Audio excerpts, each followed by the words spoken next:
Hey, what's up, everybody? BDF 44 coming at you with another video. All right, so figured I'd do a therapy session. Um, hadn't done one in a few days. I'm not overly stressed about anything. It's just it's a 5-day week, not a 5-day weekend, a 3-day weekend, and I wasn't prepared for that. So having some transfer money issues, thus some grocery purchase issues. So that's not major. I got enough to eat, but yeah, I'm out of some very key stuff that'll make my stuff taste very good. Like apples and stuff like that. So that's a big deal for me because I don't use sugar. I don't use a lot of stuff that would otherwise doctor up my food. It's usually, a little salad dressing. Otherwise, it's fruit and veggies and rice and chicken. So without the fruit, the veggies don't taste as good, to say the least. So there's a little bit of that going on. I don't know where my money's at. They said it was transferred on the 1st. It's the 4th. I checked all of my accounts. It ain't there. So I don't know where Fidelity sent my money, but they ain't sent it where it was supposed to go. I cleared some more money, but that ain't going to be cleared until past the 5th because of the weekend. So, yeah, your boy is broke, and it ain't my fault. My money should be in my possession. So, I don't know. Whatever. It's always something, but this is my life. It's just how it works for me right now. My art's getting better for what it's worth. People are starting to really catch on. I've been telling you guys that different verified accounts have been finding my account somehow on IG, even though I don't promote at all. I think the word is getting out. I think people are finding my page and they're telling people, like, yo, there's a guy. He doesn't promote at all, but he's doing some really dope stuff. I think it's one of those type of things. So I'm finding people that I've personally may have heard of once or twice, not for my culture, but like verified accounts with like 70, 80,000 people. Yeah, people finding me and they're just loving the hell out of my stuff, man, showing me a lot of love, repeating, coming back, you know what I mean? And I'm telling you guys, I'm not an artist. Like, I'm an artist, but not when it comes to like pen and pad and painting and all that. I've never done that stuff in my life. Never. Until a year ago. Basically, I started and I've been at it consistently just for the sake of practice. My mother always told me, repetition is key to anything you want to do. And of course, if you've been following me, I've quit a lot of different things. I never really applied that to a lot of different things in life until I got older. I applied it to fitness, of course. You have to get used to certain things like that and repetition and all of that. Get used to it. But she always used to tell me, if you want to get good at anything, even if you're not very good at it, just put in the time, put in the work, and I felt that everything I've put in real effort in has been things that I've thought myself to be good at naturally, or things that I'm interested in naturally. I never really tried something that I thought I was no good at and practiced it to a point where I actually feel like I've gotten somewhere with the progression. So that's what this was about. This was about me trying to do something that I'm not good at and try to see if I can get decent at it. That's literally what I'm doing, and what I'm finding is people love what I'm doing.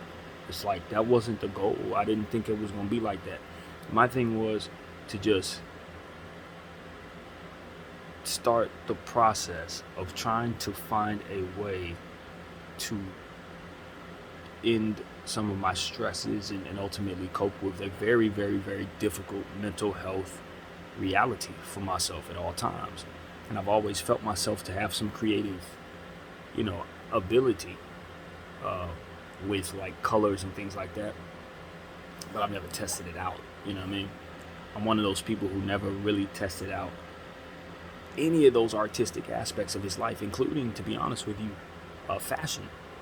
It was one of those things where it's like you grow up not used to buying clothes, and you get older and you never grow the desire to really follow trends like others based on just your financial choices.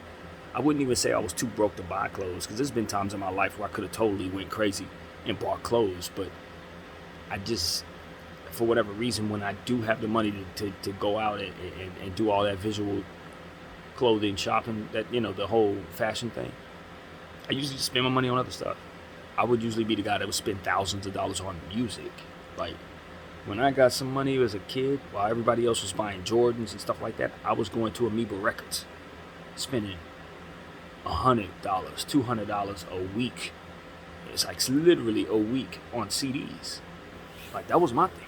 I didn't care nothing about like fashion necessarily. I didn't care much about decorating my room with a bunch of art and all that other stuff. I just a weird person as it pertains to that stuff growing up. So yeah, that was me. Music. Get my money, buy it, go to Amoeba. I'm spending all of it on records, buying all of it up, spending all of it on weed. That was my thing when I was in my teenage years. Weed and music, that's it. And so while everybody else is doing their thing, I'm cultivating that aspect of my personality, which ultimately catered to my playlist curation stuff. So I've always looked at myself as a musical person. I was in a samba band for many years as a child. I was in the school choir for many years, that kind of thing. So I was raised a musical guy. Vocal coaches in elementary school teaching me how to sing, telling me I had perfect pitch and all this different stuff. So it's like, all right, that's where my talent is. I just never cultivated it. I ain't think I could do no real art. You know what I mean? I ain't no Picasso or nothing like that. Or so I thought. And now people are taking to my art in such a way that I was hoping they would take to my playlist, right? But the thing about playlists is you gotta click on it. Once you see the art, then you got to go through the process of clicking on it. Then from there, you got to see what it is that I've put together. Then you got to click on it. Then you got to actually have the taste for the music. So it's a lot of different things that have to work in place for that to get the recognition that I'm hoping it would get. So what I was thinking when I started doing the art was, maybe if I flood my IG and my Facebook with art as consistently as I'm willing to do it, and I know how monotonous I can be when I put my head down, people will be drawn to the art, be curious about the playlist, click on the playlist, and maybe discover what it is that I really think I'm good at. So that's kind of what's happening, to be honest with you. That's exactly what's happening. Now that people are starting to take to the art, I'm starting to have people add me on Apple Music, and I had a really nice young lady add one of my playlists to her collection for the very first time. So that was super encouraging. I got that notification that she added that playlist. So that's now we're underway. That's what it's really about. But you know what I mean? That the traction is coming from people just being attracted to the art. And that is ultimately a really, really perfect storm for me, because I'm not against being, known for doing my art, but that's not my greatest gift. Not even this channel is my greatest gift. Blending music is my greatest gift, believe it or not. My mom would say speaking, so it's somewhere in there between those two, but I think it's music, y'all. I really do. I think I'm better at that than I am at this, believe it or not. I just haven't had a chance to show it, man. I got a real special ear. So it's one of those situations when people start realizing how multifaceted this particular human being is. It's just a matter of time before I find my way into these different places as it pertains to being known for these things that I do. It's going to be weird. It's going to be weird for the public. I think it's going to be weird because, yes, you're used to multifaceted people, but I don't think too many people are multifaceted in the way that I am, because of the fact that I spent so much time focused on the things that I was passionate about, and those things were in different genres.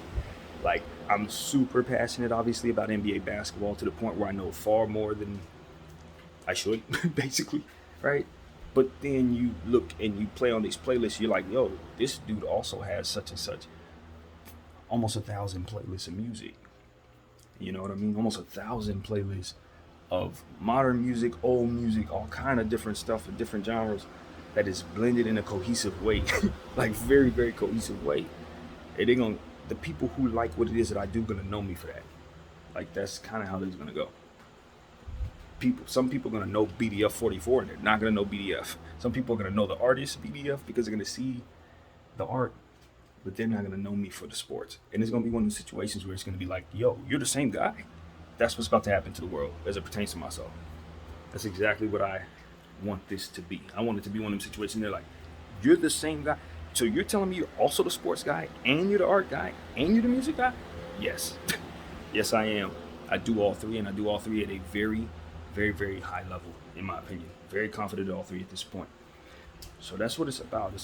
It's about people discovering that this guy does all three of these things, and really, really feels confident at that. I can use the word confident. And the question is will you, consumer, confirm that I don't suck at these things? Because I don't believe I suck at these things. But the question is when people find out who I am, will they find me to be as good as I believe I am at these things? So that's ultimately the task for me, because I've effectively avoided a whole lot of critique about myself. A lot of things that I share, I don't look for critique. I don't check comment sections on these videos most of the time, even in the midst of understanding the importance of giving people what it is that they will be interested in. I often don't look into the aspect of it that gives me the feedback.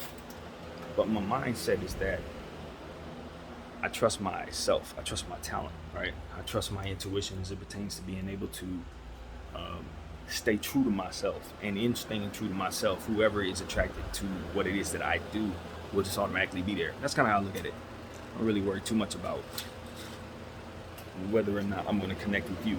Once I do that, I think the art itself gets compromised. Once I start thinking, how can I make my art appeal to the people who've liked it before? That's when I feel like I've compromised.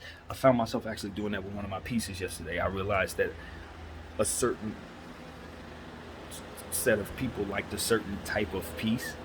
I was getting a lot of reaction to a certain piece, and I tried to take some from that piece and do it again. And I finished the piece. It was okay, but I knew that it wasn't going to be received the same way as the rest of my art. I knew I wasn't going to love it as much as the rest of my art because it wasn't authentic to the creativity of myself. It was more so about trying to please others, and that doesn't work for me. It doesn't work. I have to do things that I like. That's what I'm learning in art, in music, and everything that I do. If I don't enjoy it, I think the quality of it's going to be bad.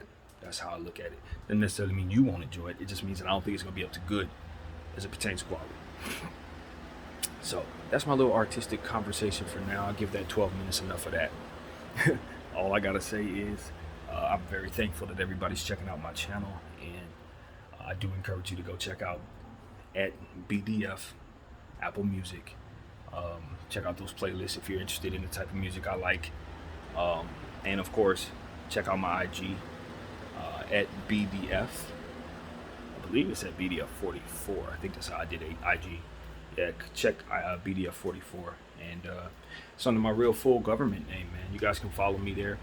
It's not under BDF 44. I'm not going to change that because it's been my account for so long that I got a lot of family members and friends that I still use that old account with. So I'm not going to swap that account. What I may do very soon is just do an account for the art like everybody else is, supposed to do. Just do an account for that. But I think right now, the mystique of what it is that I do, the fact that people don't know that it's there, and when they click on it, they find out it's a 24/7 art gallery. I think I like that dynamic. The secret, I don't know if it's something really going on over here, but when we get over here, it's something amazing happening in this little hole in the wall. I always like that dynamic. Always love that dynamic. So I think that's how I kind of want to approach promotion as it pertains to what it is that I do. Do the Daft Punk thing. You don't have to really know who I am early on, or that something's going on over here. So, exclusive. Oh crap, something's over here. Yeah, it's a secret. That kind of thing. I really always like that kind of whatever. Anyway, so yeah, that's one thing I want to talk about. Another thing, speaking of artists, ain't got nothing to do with myself, but shout out to The Weeknd. Great vocalist. He had a situation where he had to tell everybody on his tour that his voice had just disappeared on him midway through the concert, just up and just went out. You know what I mean? And that was on my mind when I first turned on the camera, because it was the last thing I saw before turning on the camera. But what I wanted to say about that was, I remember when Mariah Carey went through that. I remember when she went through that, because she had a situation where her voice, you know, she had sung a lot of heavy notes over the years. Obviously, the high notes that she's known for hitting. And when you throw your voice out for so many years, in the way that she does and the way that he does, where they both hit these crazy high notes, when you tour and you go on these 70s tour dates, and then you have to go record and you do your albums and you do everything that you do, over time, especially if you smoke, especially if you do drugs, drink, or what have you, you are going to throw your voice off. Especially if you're one of those people who sing to capacity in certain songs, and those songs have to be sung often. You know what I mean? Mariah Carey got to sing Vision of Love every time she hits the stage. She got to hit that high note at the end. You know what I mean? And belt out notes that only she can hit.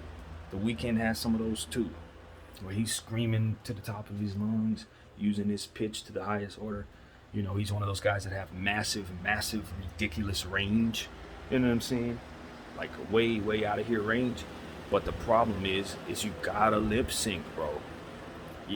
It's one of those situations where, yeah, Milli Vanilli and those guys back in the early 90s put a bad taste in the mouth of a lot of artists who really do have talent, who really can sing, because they don't want to be known as artists who are afraid to let their real voices be heard live. Because we know it's a studio thing now. Everybody can get auto-tune and doctor up voices. So it's one of those situations where it's like, artists like Weeknd want people to hear them and their live voices, because they know they got the real deal in them. You know, they're not fake with their talent. But the problem is, you're human. You're human, and your voice is not permanent. Your body ages, and as it ages, those things, they have an expiration date. Just like when we talk about basketball players. If you're a jumper like Zion Williamson or Blake Griffin, those have an expiration date. You don't get to jump like that forever. You know, you limit those jumps. You only have so many of them in your knees. I think the same goes for vocalists. Y'all have got to, if you're not one of those people who just sing soft lyrics that allow, and even those people need to like rest their voices, no question.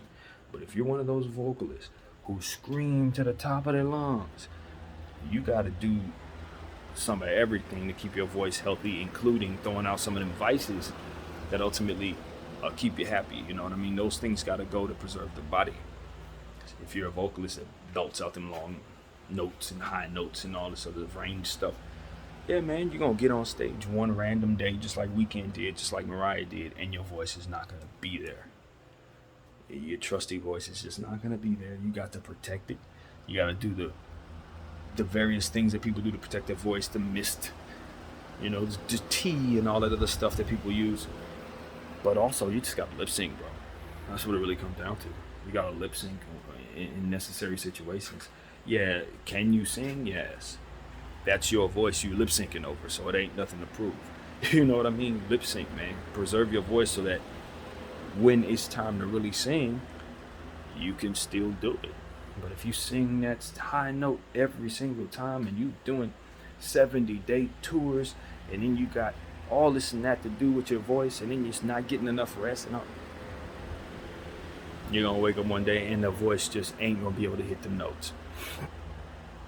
So that's what I saw there, man. That's ultimately what it is. So hopefully he can get the rest on his voice that he needs, or figure out what's really going on there, because his voice is entirely too important in the genre of music today for it to be gone, for it to just simply be gone. So hopefully he can get healthy, because we need that back.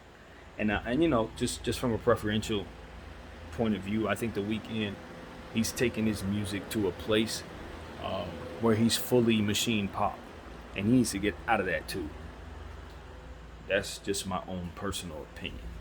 That last album he did, he was trying to go the 80s route, and some of them songs were actually better than people said they were. I think they sounded pretty good on my playlist, but he needs to get back to the old Weeknd. That's what I think. Just like I said, Kanye needed to go back to the hood. He did. I think Weeknd needs to get back to his roots. But before that, he needs to get healthy. So that's something I want to say. So yeah, I don't know why I wanted to add that to my therapy session, but because I guess we were talking about music and artistry and all that. My mother was a vocalist when she was a young lady, so she used to tell me of different things she used to do to rest her voice and stuff like that. So figure it relevant, I suppose. But yeah, man, that's what it is, man. It's an artistic, I guess, conversation. I didn't really have many other things I wanted to chime in on. It's not a whole lot. I've been really throwing myself in all of the things that I do artistically. I've been making playlists and art and otherwise just enjoying this heat. And it's been hot, man. LA has been over 100 degrees for the last 3 days. So yeah, this has been one of the hottest stretches in recent memory. In fact, it's 3 a.m. right now, and I can legitimately say it's probably over 78 degrees in my apartment. So it's not cold at all, but we just appreciate the late summer that we're getting.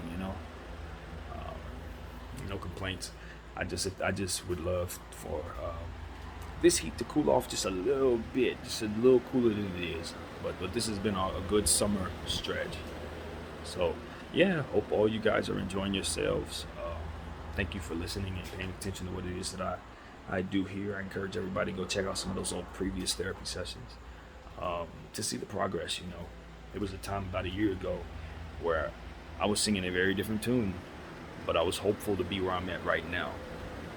And the thing about that is, if I'm being honest, some of the problems that I had then, I still have.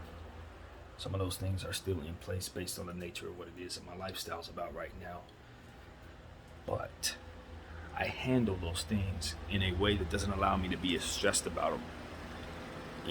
The same problems, just art is now present. You know what I mean? Meditation is now present.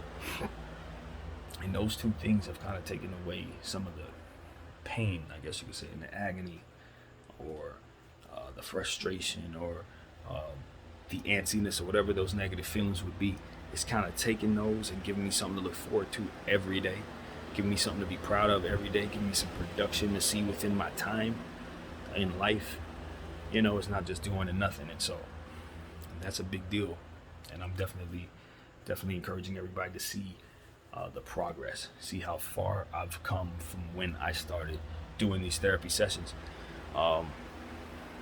Yeah, so if you've contributed to watching this and keeping it going, I appreciate it. Like I said, I don't check to see who's all paying attention to what it is that I do, to be honest with you, but you definitely matter.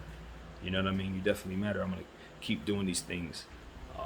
And I hope that with whatever it is, the lessons I learned, some of the mistakes I've made in some of these therapy sessions, things that I may not have said the right way, and things like that, you guys will just chalk up to the fact that I was in a whole lot of pain, man.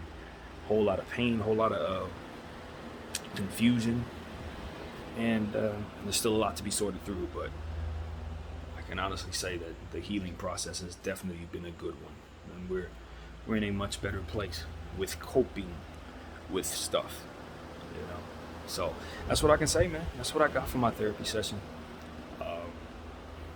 Yeah, I can't think of nothing else, man. Hopefully this is a fantastic present for you guys. Whatever moment you're in, hopefully it goes well for you. My name is BDF 44. Thank you all for watching.